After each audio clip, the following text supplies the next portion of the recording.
Hello बच्चों। तो class 10th के साइंस 2 का चैप्टर फर्स्ट आज हम लोग पढ़ने वाले हैं, जिसका नाम है हेरिडिटी एंड एवोल्यूशन। सबसे पहले नाम पे जाते हैं। हेरिडिटी। हेरिडिटी का मतलब क्या होता है? जैसे कि हम लोग देखते हैं कि बहुत लोग जैसे बोलते हैं कि ये लड़का तो अपने पापा पे गया है, ये लड़का अपनी मम्मी पे गई है। तो इसका मतलब क्या हो कि उसके कैरेक्टर्स या उसके दिखने का तरीका वो अपने पेरेंट्स के ऊपर गया हुआ है। इसी को हम लोग हेरिडिटी बोलते हैं साइंस के टर्म्स में। उसका सिंपल डेफिनेशन ये है कि the transfer of biological character from one generation to the another. मतलब जो पेरेंट्स से बच्चों को मिलती हैं वो थ्रू सेक्सुअल रिप्रोडक्शन, उसको हम लोग बोलते हैं हेरिडिटी। ठीक है। फिर जो साइंटिस्ट हेरिडिटी की रिसर्च में आए थे वो लोग हम देख लेते हैं नाम। सबसे पहले है ह्यूगो डेवरिस। इन्होंने जो ह्यूगो डेवरिस ने रिसर्च किया, उन्होंने ये फाइंड किया कि जैसे जो जनरेशन होती है, जनरेशन के बीच में सडन जो म्यूटेशन होता है वो कैसे होता है।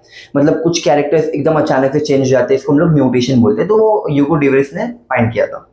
फिर है सेकेंड साइंटिस्ट जॉर्ज मेंडल, जिन्होंने पी प्लांट के ऊपर एक्सपेरिमेंट किया था 7 साल तक। उन्होंने कैरेक्टर, हर प्लांट के अलग अलग कैरेक्टर निकाले थे, उसके ऊपर उनकी बेसिस पे रिसर्च किए थे। फिर बताया था कि हर एक कैरेक्टर के पास एक क्रोमोसोम होता है, जो क्रोमोसोम एक पेरेंट क्रोमोसोम जो था जो अपने ऑफस्प्रिंग को देता है, फिर उसका सेम कैरेक्टर वो ऑफस्प्रिंग के अंदर आते हैं। तो इन्होंने भी सेम चीज बताई थी।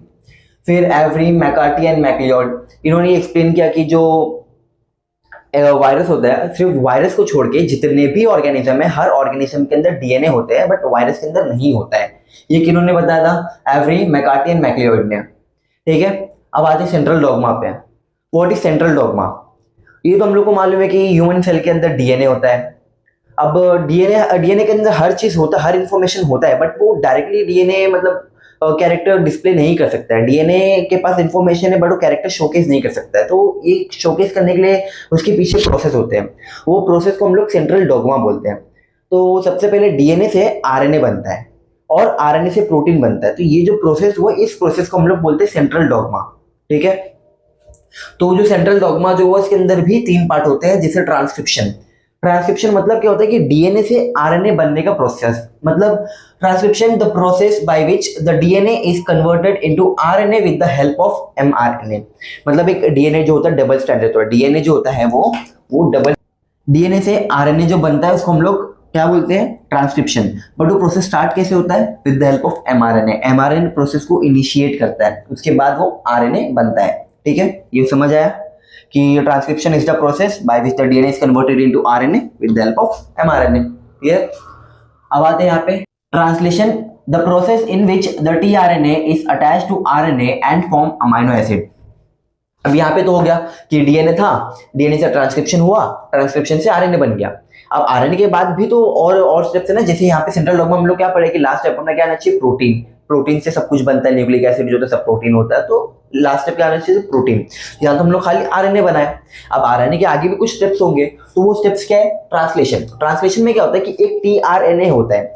जैसे डीएनए के अंदर कैसे होता है कि ATGC, मतलब ये बॉन्डिंग होता है। ATGC ये सब प्यूरिन pyrimidine से बना हुआ रहता है।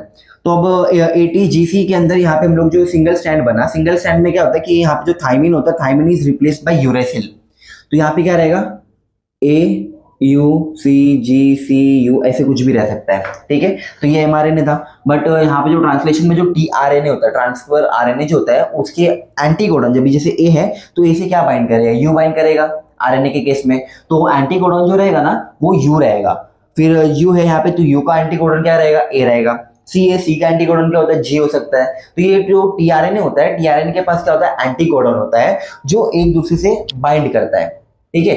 बाइंड करने के बाद क्या फॉर्म करता है? अमाइनो एसिड फॉर्म करता है। और हमेशा ध्यान रखना, टीआरएनए जो होता है वो हमेशा 3 के कोडॉन में ही रहेगा, और उसको एंटीकोडॉन बोलते हैं टीआरएनए को, जो आरएनए के ऑपोजिट रहता है। मतलब ए है, यू है, सी है, तो इसका ऑपोजिट क्या रहेगा? यू रहेगा, ए रहेगा, जी रहेगा। समझ आया? और जो आरएनए टीआरएनए जो होता है थाउजेंड्स के नंबर में होता है, 1 2 3 4 ऐसे नहीं होता, थाउजेंड्स में होता है वो चीज। ठीक है। अभी हम लोग का लास्ट स्टेप में क्या बना? Amino acid. अमाइनो एसिड बन गया। अब उसके आगे क्या है? ट्रांसलोकेशन। ट्रांसलोकेशन, अब जैसे कि मैंने बोला यहाँ पे कि लास्ट स्टेप क्या बनना चाहिए था? प्रोटीन। अब हम लोग डीएनए से आरएनए बना लिए। आरएनए से अमाइनो एसिड बना लिए, फिर भी एक स्टेप बच रहा है, क्या बच रहा है, प्रोटीन बच रहा है, प्रोटीन बनाना है। तो प्रोटीन बनाने का स्टेप क्या है, the translocation, the formation of the peptide bond between amino acid to form the protein. मतलब अब जैसे यहाँ से हम लोग अमाइनो एसिड बनाए, अब वो अमाइनो एसिड क्या करेगा, एक अमाइनो एसिड है दूसरे से बाइंड होगा, तो दूसरे से बाइंड होने के लिए कुछ बॉन्ड फॉर्म होना चाहिए। तो जो बॉन्ड फॉर्म होता है उसको हम लोग क्या बोलते हैं, पेप्टाइड बॉन्ड। तो दो अमाइनो एसिड के बीच में जो बॉन्ड फॉर्मेशन होता है उसको हम लोग क्या बोलते हैं, पेप्टाइड बॉन्ड। अब ये पेप्टाइड बॉन्ड से जो बहुत एक लंबी चेन बनेगी अमाइनो एसिड की, वो चेन को हम लोग क्या नाम देंगे, प्रोटीन। समझ आया? जो अमाइनो एसिड होता है, अमाइनो एसिड, एक अमाइनो एसिड दूसरे अमाइनो एसिड से कंबाइन करता है with the help of peptide bond. ये पेप्टाइड बॉन्ड की जो एक लंबी चेन होती है इसको हम लोग क्या बोलेंगे, प्रोटीन। ठीक है, क्लियर हुआ? फिर आते हैं ये अपना डीएनए के बारे में जितने भी डिटेल थे कि डीएनए से कैसे कैसे क्या होता है, पूरा क्लियर हो चुका है। अब हम लोग नेक्स्ट पार्ट पे आते हैं जिसका नाम है एवोल्यूशन। एवोल्यूशन का मतलब क्या होता है? एवोल्यूशन देखा जाए तो मतलब यही है ना कि जो पहले हमारे पूर्वज थे कैसे थे, फिर उनसे हम लोग और बड़े, उनके उनके पूर्वज, फिर उनसे मतलब कैसे, मतलब चीज़ें कैसे बदलती है। हर एक चीज़, पहले कुछ पुरानी चीज़ें अलग थी, फिर नई टेक्नोलॉजी आती है, तो हर चीज़ में एक बदलाव आता है, तो उसको हम लोग क्या बोलते हैं, एवोल्यूशन। तो same in case of life में भी रहेगा कुछ ना कुछ चेंजेस। तो चलो देखते हैं फिर लाइफ में कैसे कैसे चेंजेस हैं। अगर देखा जाए तो 3.5 बिलियन ईयर्स अगो, मतलब 3.5 बिलियन ईयर्स अगो तो दुनिया है ही नहीं ना, वही बताई जा रहा है कि लाइफ वाज नॉट एग्जिस्ट, कि दुनिया थी बट उसमें लाइफ ही नहीं था। लाइफ ही नहीं है मतलब क्या मतलब है भाई, तो उस टाइम पे तो दुनिया ही नहीं थी, लाइफ ही नहीं थी 3.5 बिलियन ईयर्स अगो। उसके बाद अगर उसके बाद जो लाइफ फॉर्म हुई रहेगी तो कैसे फॉर्म हुई रहेगी देखते हैं। सबसे पहले क्या रहेगा, simple element, hydrogen, helium, lithium, they are the simple element. पहले ही सिंपल एलिमेंट्स मिले रहेंगे, फिर वो सिंपल एलिमेंट्स एक साथ कंबाइन किए रहेंगे, कंबाइन करके कुछ ऑर्गेनिक इनऑर्गेनिक कंपाउंड फॉर्म किया रहेगा। फिर कंपाउंड एक साथ कंबाइन करके कॉम्प्लेक्स कंपाउंड फाउंड करेंगे, जैसे हम लोग ने देखा प्रोटीन है, न्यूक्लिक एसिड है, तो ये सब क्या कॉम्प्लेक्स कंपाउंड में आता है। फिर जब भी अपने पास प्रोटीन मिल गया, अमाइनो एसिड मिल गया, तो इससे हम लोग क्या एक बेसिक लाइफ स्ट्रक्चर स्टार्ट हो सकती है, जिसको हम लोग क्या बोले, first primitive type of cell. First primitive type of cell हमेशा यूनिसेल्युलर रहेगा। यूनिसेल्युलर इसलिए रहेगा क्योंकि सबसे बेसिक सेल है ना वो, लाइफ वहीं से स्टार्ट हो रही है, तो वहां से स्टार्ट जो हो रही है तो प्रिमिटिव रहेगा, और फिर सिंगल सेल का ही रहेगा क्योंकि स्टार्ट हो रहा है, तो इसके लिए इसको हम लोग क्या बोले, यूनिसेल्युलर। उसके बाद जब यूनिसेल्युलर से और एवोल्यूशन हुआ यूनिसेल्युलर से मल्टीसेल्युलर बना। कोई एक सेल था, एक सेल डिवाइड करने का दो सेल बना, दो सेल डिवाइड करने का चार सेल बना, चार सेल डिवाइड करने का आठ सेल बना, तो क्या वो मल्टी सेल्युलर बना। तो यूनिसेल्युलर से फिर मल्टी सेल्युलर हुआ। फिर जो मल्टी सेल्युलर ऑर्गेनिज्म थे वो मल्टी सेल एक साथ कंबाइन करके क्या फॉर्म किया, टिश्यू फॉर्म हुआ। फिर बहुत सारे टिश्यूज एक साथ कंबाइन करके क्या फॉर्म करते हैं, ऑर्गन कंबाइन होने के बाद जो एक साथ फंक्शन परफॉर्म करते हैं वो एक सिस्टम के अकॉर्डिंग होता है, उसको हम लोग क्या बोलते हैं, organ system. Human organ system, जैसे हम लोग ह्यूमन बींग्स है, तो हम लोग के अंदर जो सिस्टम परफॉर्म हो रहा है वो ऑर्गन सिस्टम के अकॉर्डिंग होता है। मतलब बहुत सारे एक साथ ऑर्गन कंबाइन होके एक पर्टिकुलर सिस्टम बनाते हैं, तो वो सिस्टम के अकॉर्डिंग यहाँ पे काम चलते हैं ह्यूमंस के अंदर। ठीक है, अब एवोल्यूशन का हम लोग देखना चाहे तो कैसे हुआ, जैसे एनिमल के केस में देखा जाए तो एनिमल्स में एमीबा तो नहीं आता है, बट फिर भी तुम्हारे अकॉर्डिंग 10th में दिया हुआ है, इस वजह से एनिमल्स में एमीबा से ह्यूमन, एमीबा क्या था, यूनिसेल्युलर, ह्यूमन क्या है, मल्टी सेल्युलर भी नहीं है, वो सीधा ऑर्गन सिस्टम लेवल में आता है। तो एवोल्यूशन दिख रहा है ना कैसा है कि यूनिसेल्युलर है, यूनिसेल्युलर से मल्टी सेल्युलर टिश्यू कहाँ कहाँ तक जाके ह्यूमन पे आया। ह्यूमन क्या है, ऑर्गन सिस्टम है, तो कितना ज्यादा इवॉल्व हुआ है, दिख रहा है ना ये चीज। फिर आते प्लांट्स में भी सेम है, क्लोरेला क्या है, यूनिसेल्युलर है, क्लोरेला यूनिसेल्युलर है। और बैनियन ट्री तो हम लोग देख रहे हैं कितना बड़ा ट्री होता है, कितने पत्ते होते हैं, कितने कितने रूट्स होते हैं उसके, देखा रहेगा कितने सारे होते हैं। तो क्लोरेला एक यूनिसेल्युलर से, बैनियन ट्री कितना लंबा एवोल्यूशन है, तो कितना टाइम गया रहेगा एवोल्यूशन होने में, है कि नहीं। फिर आते हैं इधर पे एविडेंस ऑफ एवोल्यूशन। अब एवोल्यूशन तो हो गया, बट हम लोग को वो चीज बतानी तो पड़ेगी ना कि एवोल्यूशन हुआ है तो कैसे हुआ है, कुछ तो प्रोसीजर हुआ रहेगा उसके, उसमें कुछ तो दिखा रहेगा कि हाँ ऐसे इवॉल्व हुआ ह्यूमन, तो उसकी भी हमारे पास क्या एविडेंस है। सबसे पहले आते हैं मॉर्फोलॉजिकल एविडेंस। मॉर्फोलॉजी मतलब क्या होता है कि जो चीज देख के हम लोग को पता चले, जो चीज हम लोग देख के पता कर सकते हैं हाँ कि ये चीज ऐसे हुआ था, इसके बाद फिर ये चेंज हुआ, इसके बाद फिर ये चेंज हुआ, तो हम लोग देख के इजीली पता कर सकते हैं, इसको हम लोग क्या बोलेंगे, मॉर्फोलॉजी। फॉर एग्जाम्पल जैसे हम लोग एक डॉग है, एक वुल्फ है, एक शीप है, तो अगर तीनों को हम लोग देखेंगे तो देखने में तो थोड़े फेस स्ट्रक्चर सिमिलर लगते हैं, बट कुछ ना कुछ चेंजेस रहते हैं। किसी के पास फर कम है, किसी के पास फर ज्यादा है, किसी का स्किन अलग है। तो ये एवोल्यूशन का ही एक पार्ट है। तो जो चीज हम लोग देख के पता कर सकते हैं उसको हम लोग क्या बोलेंगे, मॉर्फोलॉजिकल एविडेंस। ठीक है, फिर आता है सेकंड एविडेंस। सेकंड एविडेंस क्या है, एनाटॉमिकल एविडेंस। एनाटॉमिकल एविडेंस मतलब क्या होता है, जो चीजें इंटरनल स्ट्रक्चर्स होती है, मतलब जो चीज हम लोग नेक्ड आई से नहीं देख सकते। मतलब जैसे हम ह्यूमन बोन्स है, बोन्स हम लोग नॉर्मली देख नहीं सकते, बट अगर उसकी स्टडी करना चाहेंगे तो भी हम लोग को उसके अंदर भी एवोल्यूशन दिख सकता है। जैसे फॉर एग्जांपल आपके टेक्स्ट बुक में दिया हुआ है ह्यूमन के हैंड का बोन, ऑक्स के फुट का बोन, वेल के फिन का बोन। तो ये सब क्या एनाटॉमिकली देखा जाए तो वो चीजें सिमिलर है, देखने में तो सिमिलर सब बोन्स है, बट फंक्शन क्या है, डिफरेंट है कि नहीं। कि जैसे ह्यूमन का हैंड क्या है, मूवमेंट के लिए काम आता है, ऑक्स का फुट क्या है, वॉकिंग के लिए काम आता है, बट वेल का फिन जो है वो किसके लिए काम आता है, स्विमिंग के लिए काम आता है। तो है सब में बोन्स, बट सबका फंक्शन क्या है, डिफरेंट है। बट हम लोग कैसे पता लगा पा रहे एवोल्यूशन हुआ है, because of the anatomical evidence. ठीक है, फिर थर्ड एविडेंस क्या है, वेस्टिजियल ऑर्गन। वेस्टिजियल ऑर्गन ऐसे ऑर्गन है, मतलब ऐसे ऑर्गन है जो चीजें, जो ऑर्गन अगर ह्यूमन के अंदर ना भी हो ना तो भी कोई फर्क नहीं पड़ेगा।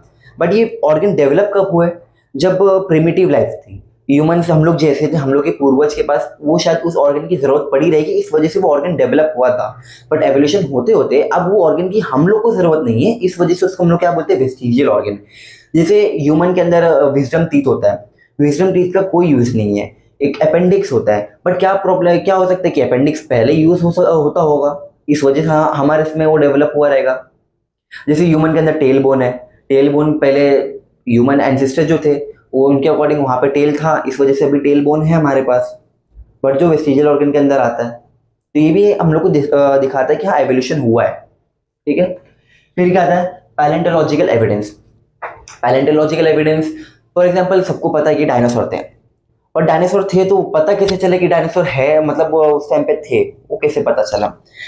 ये ऐसे पता चला कि जैसे फॉसिल, मतलब उस टाइम पे जब डायनासोर थे तो जो भी उस टाइम पे कैलामिटीज आई रहेंगी या कुछ भी हुआ रहेगा, वॉल्केनिक एरप्शन या कुछ भी, तो उस टाइम पे वो डायनासोर की डेड बॉडी, उसके ऊपर फिर सैंड का लेयर बढ़ा, फिर और लेयर बढ़ा, लेयर पे लेयर बढ़ते गए। उसके बाद जो एवोल्यूशन हुई, उसके बाद जो उस पर रिसर्च किया गया, फिर उसको जो वापस निकाला गया तो उनकी हड्डी मिली, फॉसिल मिले। तो फॉसिल को अरेंज करने पे ये मालूम पड़ा कि उस टाइम पे ऐसे ऐसे बड़े बड़े और ऐसे बड़े बड़े एनिमल्स थे, वो एनिमल्स का नाम डायनासोर दिया गया था। तो ये हम लोग इसके थ्रू पता लगा सकते हैं, जिसको हम लोग पैलेंटोलॉजिकल एविडेंस बोलते हैं। ठीक है, फिर आते हैं कनेक्टिंग लिंक। कनेक्टिंग लिंक मतलब ये हुआ कि जैसे एक क्लास है, एक क्लास को दूसरे क्लास से कनेक्ट करने के लिए जो एक लिंक होता है उसको कनेक्टिंग लिंक बोलते हैं। फॉर एग्जांपल जैसे यहाँ पे दिया हुआ है duck billed platypus. Duck billed platypus क्या है कि ये एग लेइंग है। एग लेइंग किसका फीचर है, एग लेइंग रेप्टाइल्स का फीचर है, कि रेप्टाइल्स जो होते हैं वो हमेशा एग ले करते हैं। बट इसके अंदर कुछ कुछ ऐसे फीचर्स है जो मैमल्स के अंदर आते हैं, मैमल्स के अंदर आते हैं। तो ये एक कनेक्टिंग लिंक हो गया जो रेप्टाइल्स प्लस मैमल दोनों में काम कर रहे हैं, समझ। फिर आते हैं हम लोग एम्ब्रियोलॉजिकल एविडेंस पे। तो एम्ब्रियोलॉजिकल एविडेंस में हम क्या करते हैं कि 5-6 एनिमल्स का इंक्लूडिंग ह्यूमन सबके एम्ब्रियो की स्टडी करते हैं, कि पहले एम्ब्रियो टू सेल स्टेज से 4 सेल स्टेज, कौन कौन से स्टेज पे कैसे कैसे इसकी फॉर्मेशन हुई है, पहले क्या बना, बाद में क्या बना, उसका स्ट्रक्चर कैसा था, कितना सिमिलैरिटीज था, कितना डिसिमिलैरिटीज था। इसके बेसिस पे हम लोग भी ये स्टडी कर सकते हैं कि हाँ एवोल्यूशन भी इसी बेसिस पे हुआ रहेगा। ठीक है, इनके एविडेंस देखने के बाद अब हम लोग आते हैं यहाँ पे डार्विन्स थियरी पे। डार्विन्स थियरी की थियरी जो उन्होंने एक्सप्लेन किया था, थियरी वो उन्होंने एक बुक में पब्लिश किया था। बुक का नाम क्या था, ओरिजिन ऑफ स्पीशीज। ये हमेशा याद रखना, कभी एमसीक्यू में डायरेक्ट आ सकते हैं क्वेश्चन। ठीक है, तो बुक के अंदर उन्होंने क्या एक्सप्लेन किया था, नेचुरल सिलेक्शन। नेचुरल सिलेक्शन मतलब जैसे कि नेचर सेलेक्ट करता है किसी कौन से स्पीशीज को आगे कंटिन्यू रखना है, कौन से स्पीशीज को डिसकंटिन्यू रखना है, उनके बेसिस पे इन्होंने एक थियरी दी जिसको नेचुरल सिलेक्शन बोलते हैं। फिर होता है modification of survive. Modification of survive का जस्ट इतना ही ये मीनिंग है, मतलब जैसे अभी फॉर एग्जाम्पल जैसे ये है क्रोकोडाइल है, crocodile can live in water as well as on land. तो उसको एक टाइप ऑफ मॉडिफिकेशन है, अगर वो लैंड पे नहीं रह पाता और जब वो पानी कम पड़ जाता तो फिर हो सकता है कि उसकी स्पीशीज पूरी डिस्ट्रॉय हो जाती, इसलिए उसने अपने आप में मॉडिफिकेशन किया।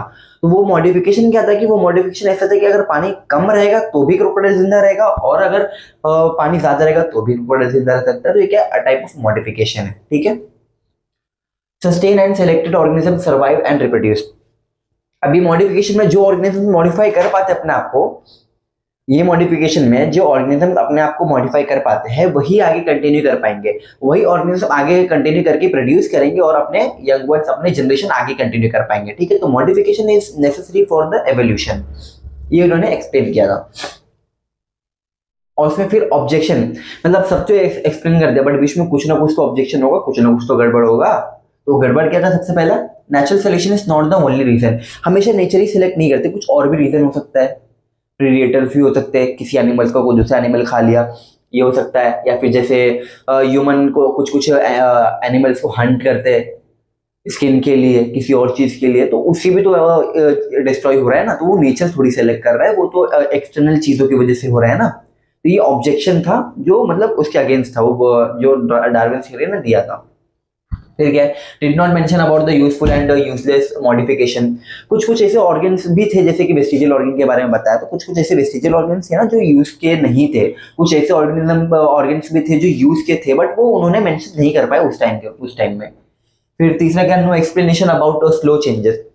अब जो एवोल्यूशन जो होता है, evolution is a slow changes, वो सेक्सुअल रिप्रोडक्शन के अंदर जो गैमेट फ्यूजन होता है तो उसमें जो चेंजेस होते हैं ना, एवोल्यूशन बहुत स्लो चेंजेस होते हैं। तो ये चीजें उस टाइम पे एक्सप्लेन नहीं कर पाए थे डार्विन ने, इस वजह से ये ऑब्जेक्शन के तौर पे आया हुआ है। ठीक है, अभी होने के बाद आते हैं लमार्किज्म। लमार्किज्म का साइंटिस्ट का नाम क्या था? जेबी लेमार्क। ठीक है, तो जो लेमार्किज्म थ्योरी जो था वो लेमार्क के थ्रू दिया गया था। तो इनका थ्योरी क्या कहता है कि reason for morphological changes is laziness. जो बॉडी में जो चेंजेस आते हैं तो वो चेंजेस क्यों आते हैं? क्योंकि वो जो ऑर्गेन होते हैं, वो जो ऑर्गेनिज्म होते हैं, वो अपना लेजीनेस शो करते हैं, वो किसी चीज के पीछे नहीं भागते हैं या कोई चीज करना नहीं चाहते, उस वजह से उनकी लेजीनेस की वजह से उनके मॉर्फोलॉजिकल चेंजेस आते हैं। फिर सेकंड क्या, called as a principle and use of disuse. मतलब इन्होंने एक प्रिंसिपल दिया जिसको बोलते हैं use and disuse. Use and disuse से फॉर एग्जांपल जिराफ के केस में, जिराफ का नेक लॉन्ग है बिकॉज वो यूज करता, उसका उनका कहना था कि जिराफ का नेक इसलिए लॉन्ग है क्योंकि वो जिराफ को पेड़ से पत्ते खाना था, इस वजह से वो अपने नेक को जितना एक्सटेंड कर देगी, इस वजह से इसके नेक जो एक्सटेंड होते रहा। फिर दूसरा एग्जाम्पल देते हैं वो आयरन स्मिथ, जो आयरन के सामान बनाते, तो हथौड़े से जो जितना ठोकते, तो उनका ये कहना था कि ठोकने की वजह से उसका जो आर्म है एकदम मजबूत हो जाता है। फिर तीसरा एग्जांपल दिया था ऑस्ट्रिच के बारे में कि ऑस्ट्रिच के जो विंग्स होते हैं, वो ऑस्ट्रिच जब फ्लाई नहीं कर पाता है, इसकी वजह से उसके जो विंग्स होते हैं वो डीजनरेट हो पाते हैं, इसके विंग्स जो होते हैं वो मॉडिफाई नहीं कर पाते, इससे क्योंकि बिकॉज वो फ्लाई नहीं करना चाहता था, इसलिए। यूज एंड डिसयूज की थियरी थी लमार्क की। फिर आते हैं स्पीसीएशन। स्पीसीएशन एक स्पीशीज क्या होता है? Of organism which can produce the fertile organisms. मतलब एक ऐसे ग्रुप ऑफ ऑर्गेनिज्म जो रिप्रोड्यूस करने पे फर्टाइल ऑर्गेनिजम्स ही दे। जैसे एक डॉग है, एक डॉग दूसरे डॉग के साथ ब्रीड करेगा, तो जो डॉग आएगा, जो पपी आएगा, वो फर्टाइल रहेगा, मतलब वो भी दूसरे डॉग के साथ रिप्रोडक्शन कर सकता है, तो इसको हम लोग क्या बोलते हैं? फर्टाइल होना। ये क्या है? फर्टाइल है। बट कभी कभी कुछ कुछ केस में होता है कि जो जैसे हॉर्स और डोंकी का ब्रीड होता है, तो उसमें जो यंग वन आता है वो नॉन फर्टाइल रहता है, वो इनफर्टाइल रहता है, तो वो क्या, वो स्पीशीज नहीं कहलाएगा। स्पीशीज वही कहलाएगा कि वो ग्रुप ऑफ ऑर्गेनिज्म जिसके बीच में अगर रिप्रोडक्शन हो रहा है तो फर्टाइल ऑर्गेनिज्म ही है। ठीक है, फिर जो ये स्पीशीज होते हैं, स्पीशीज ही के अंदर जो जेनेटिक वेरिएशन होते हैं, इसकी वजह से ही न्यू स्पीशीज फॉर्म होती है। मतलब एक स्पीशीज कंटिन्यूस स्पीशीज जो सेक्सुअल रिप्रोडक्शन करे जा रहा है, उसकी वजह से वेरिएशन आएगा, वेरिएशन की वजह से कभी कभी न्यू न्यू स्पीशीज भी फॉर्म हो सकती है।